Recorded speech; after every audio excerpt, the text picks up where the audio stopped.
Hi guys, so naglalakad ako mag-isa ngayon. Hindi ko kasama sina Habi Rai, sina Kuya Ryan, sina Mama, sina Lindy, David. Kasi nakapag-ikot na sila dito sa Paris. Ako hindi pa. And ang plan nila today is mag-shopping. Hindi wala naman ako isa-shop. So naisip ko, mag-ikot na lang ako. Mag-me time ako ngayon. So ngayon, iikot ako and samahan niyo po ako. So nandito na ako sa may Notre Dame. And ito siya. Ganda oh. Kaya lang ang haba ng pila papasok. So, pipila muna ako, papunta, and tingnan natin yung loob. Last time na pumunta ako dito sa Paris, hindi ko siya napasok kasi sarado, kasi nasunog to guys. Ngayon, open na ulit siya sa public, so tingnan natin kung maganda yung loob. So, ito guys, ang loob ng Notre Dame.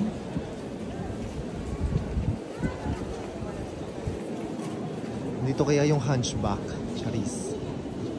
Pero ang ganda niya, ang laki. At ang daming tao. So ayan guys, nakalabas na ako ng simbahan and ayan yung Notre Dame. Ang ganda ng loob, kaya lang hindi ako masyado nakapag-video kasi may mga sumasaway, bawal daw maingay. So ito po yung paligid ng Notre Dame. Ang ganda, di ba? Medyo mukhang uulan yata, no? Ayan, so lakad-lakad po muna ako dito. Hi guys, nandito naman ako ngayon sa Pantheon. Isa rin tong sikat na landmarks dito sa may France. Kaya kung pupunta kayo dito sa France, isama nyo to. Ito pala is originally, sabi ni Google or tsaka ni ChatGPT, dapat daw church yan. Pero nung French Revolution, ginawa siyang parang mausoleo para sa mga greatest people ng France.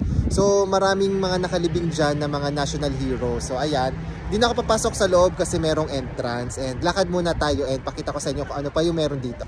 Habang naglalakad-lakad ako dito, may mga nakakakilala. May mga Pinoy na nakakilala sa akin. Tapos sabi nila, mag-ingat daw ako dito kasi maraming mga nagpipickpocket. And nung sumakay ako sa train kanina, may mga reminder din na mag-ingat sa mga pickpocket. So, ayun, hindi porket nasa first world country ka, safe ka na dito. So, doble ingat. Kaya yung mga magpaplano po na pumunta dito sa Europe or lalo na dito sa Paris, mag-ingat po kayo. Yan.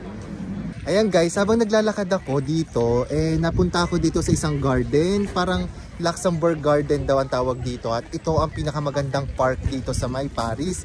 So, tingnan nyo. So ayan, dito daw nag-chill ang mga Parisian. So yung mga lokal, kita nyo may fountain, may mga statue, may mga upuan, at saka ang daming tao. So dito sila nagre-relax, lalo na kapag weekend. Habang naglalakad ako dito guys, napadaan ako dito. And ang daming tao, parang Shakespeare and Company. Tapos Chuneco, sikat siya kasi yung mga famous writers, dito tumatambay noon.